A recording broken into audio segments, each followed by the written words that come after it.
নওজওয়ানদেরকে ওমর ইবনুল খাত্তাবের মতো মাঠে নামতে হবে। এই নওজওয়ানের মাধ্যমে ইসলামের বিজয় হবে। এখন আসেন গভীরভাবে খেয়াল করবেন। চট্টগ্রামের রিপোর্ট বলছে যুব সমাজ খারাপ হচ্ছে কেন? অসংখ্য কারণ দেখিয়েছে।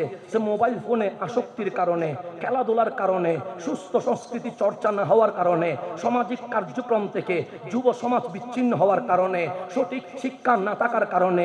চট্টগ্রাম মেট্রোপলিটন পুলিশের সিএমপি উপকমিশনার দক্ষিণ মুস্তাফিজুর রহমান বলেন, এর মধ্যে অন্যতম কারণ হচ্ছে সহপাঠীর কারণে, পাড়া মহল্লার বড় ভাইদের কারণে, কিংবা রাজনৈতিক ব্যক্তির প্ররোচনায় পড়ে আজ যুব সমাজ বড় বড় অপরাধের ভিতরে সামিল হয়েছে। এটা আমার কথা নয়, এটা হচ্ছে আমাদের পুলিশ কমিশনারের কথা। এটা গভীরভাবে খেয়াল করবেন, যেটা আজ 1400 বছর পরে এসে স্বীকার করছে। 1400 বছর আগে আমার মাওলা কোরআন অ্যালাউন্স করেছে, তোমার হিরো কখনো খেলোয়াড় হতে পারে না, তোমার হিরো কখনো নায়ক হতে পারে না, তোমার হিরো কখনো লিডার হতে পারে না। কারণ লিডার ততক্ষণ তোমার ইউজ করবে যতক্ষণ লাগে। মসনদ পেয়ে গেলে লিডার তোমাকে ভুলে যাবে।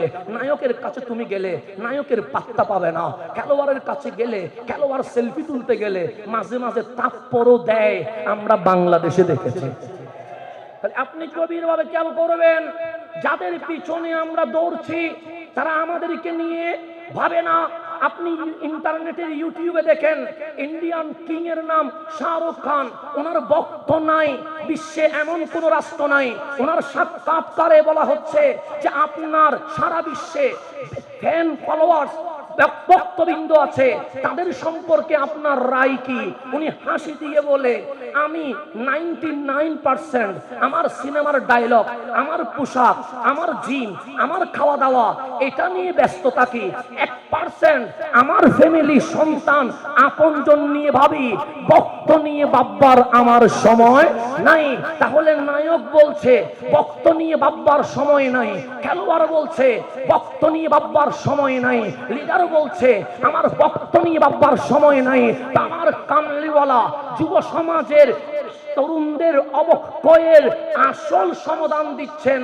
বান্দা, খেলোয়াড়ের পিছনে ঘুরিস না, ও তোরে ভুলে যাবে। লিডারের পিছনে ঘুরিস না, ও তোরে ভুলে যাবে। কোন দুনিয়াদারের পিছনে ঘুরিস না, ও তোরে ভুলে যাবে। ওয়ালামু আন্না ফীকুম রাসূলুল্লাহ, যিনি কবরে, হাসরে, নসরে, ফুলসিরাতে ভুলবে না, উনি রাহমাতুল লিল আলামিন। তোমাদের মাঝে আমি নবী কামলিওয়ালারে দিয়ে দিয়েছি। পাগল যদি হতে হয় আমার মুস্তাফার পাগল হয়ে যায়। এটা কোরআন বলছে।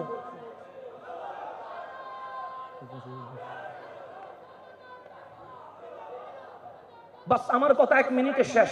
এই তরুণ সমাজকে অবক্ষয় রোধে তাদেরকে আনার জন্য 4টা কাজ করতে হবে। 1 নাম্বার, তাদেরকে মোবাইলের আসক্তি থেকে সরিয়ে আনতে হবে। 2 নাম্বার, সঙ্গী নির্বাচনে তাদেরকে সাবধান থাকতে হবে। 3 নাম্বার, ইসলামী শিক্ষায় শিক্ষিত করে তারপর সাধারণ শিক্ষা দিতে হবে। 4 নাম্বার, কর্মসংস্থান ও শিক্ষায় মেধাবীদেরকে মূল্যায়ন করতে হবে। তাহলেই যুব সমাজ অবক্ষয় রূপ থেকে ফিরে এসে তরুণ বাংলার, তরুণ সমাজে সোনার বাংলাদেশ গঠন করবে। এই প্রত্যাশায় বিদায় অনেক লম্বা, তাই আমি মূল কথাগুলো বলে আমার বিদায় নেওয়ার পালা চলে আসবে। তো গভীরভাবে খেয়াল করবেন। তাহলে ইমামে আলী মাকামের শহীদ হয়ে যাওয়া মানুষ বলছে হুসাইন মরে গেছে, তা আল্লাহ ডাক দিয়ে বলছেন, হাবিব আমার কামলিওয়ালার কদমে জান দিয়ে দিলে মরে যায় নাই, মরে যায় নাই।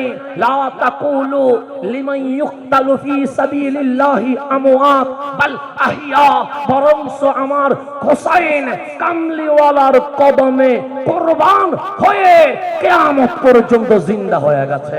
তাহলে ইসলাম বলছে জান দিলে জিন্দা হয়, ডাক্তার বলে জান গেলে মরে যায়।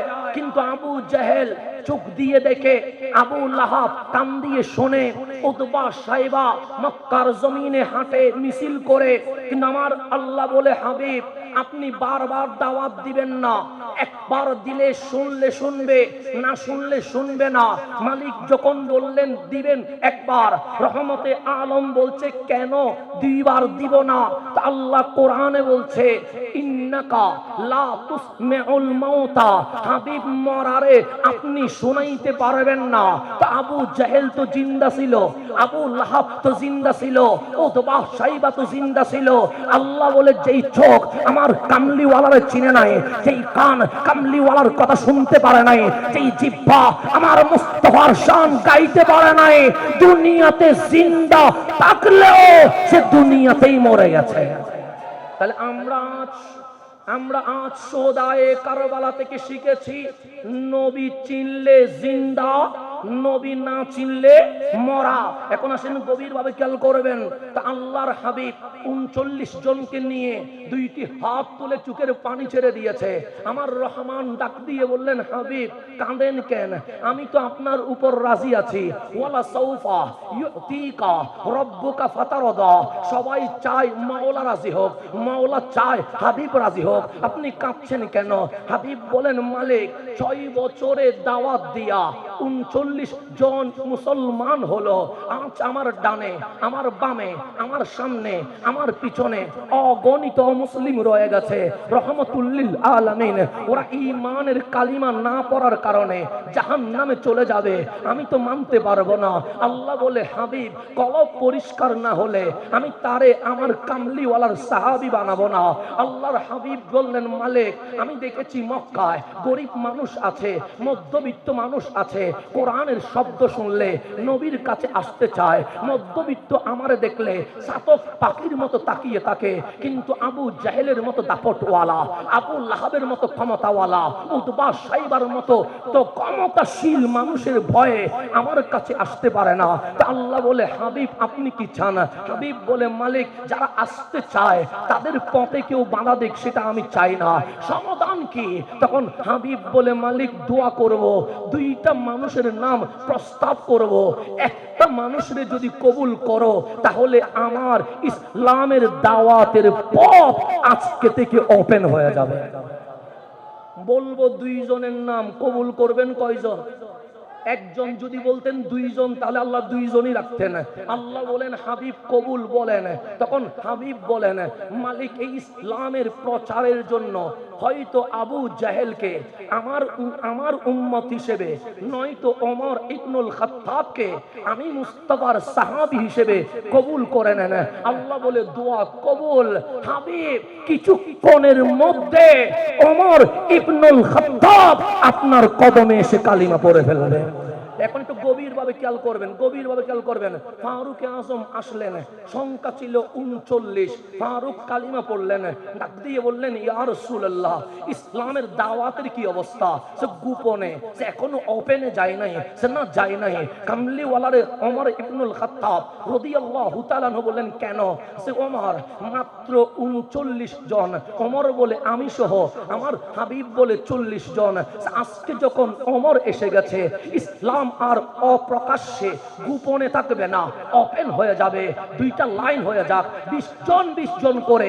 একটার সামনে ফারুক আজম থাকবে, আর একটার সামনে নবীর চাচা হামজা থাকবে, আর আমার নবী সামনে থাকবে।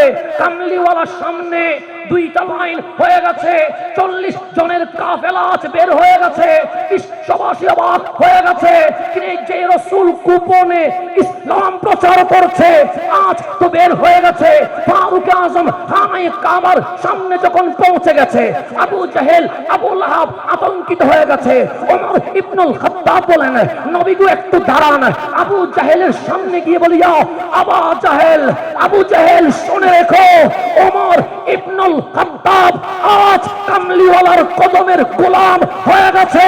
আজকে থেকে যদি আমার কামলিওয়ালার দিকে আঙ্গুল ওঠে আমি ওমর আঙ্গুল ভেঙে ফেলবো। ফারুক আজম নওজওয়ান যুবক ওমর ইসলামের দিকে চলে এসেছে। সেই দিন সর্বপ্রথম খানায়ে কাবার সামনে আল্লাহু আকবরের ধ্বনি উঠেছে। একটু গভীরভাবে খেয়াল করবেন। আবু জেহেল বয়সে মুরব্বী ছিলেন, ফারুক আজম বয়সে যুবক ছিলেন। কামলিওয়ালা বললেন 2 থেকে 1, আল্লাহ বলে কবুল। ওমর ইবনুল খাত্তাবকে কবুল করলেন। কেন? আল্লাহ ওমর ইবনুল খাত্তাব রাদিয়াল্লাহু তাআলা আনহুর মাধ্যমে সারা বিশ্বের নওজওয়ান মুসলমানকে মেসেজ দিচ্ছে, ওহে মুসলমান, তোমার কাজ সিনেমা হলে নয়, তোমার কাজ নেটে নয়, তোমার কাজ মাদকে নয়, তোমার কাজ কিশোর গ্যাংয়ে নয়, তোমার কাজ জানাই নয়। আজকেও যদি ফিলিস্তিনের